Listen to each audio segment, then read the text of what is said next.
Hold on just for 1 second. I'm going to tell you something I know it's really important for you.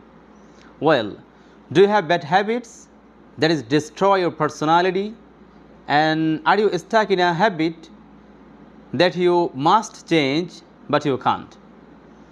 Have you ever realized and have you ever asked yourself, I should love myself before loving to others?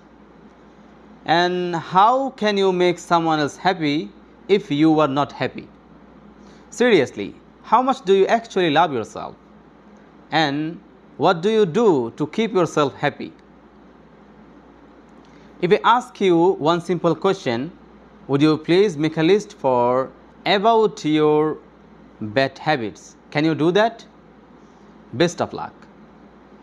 And get excited about yourself. Thank you very much.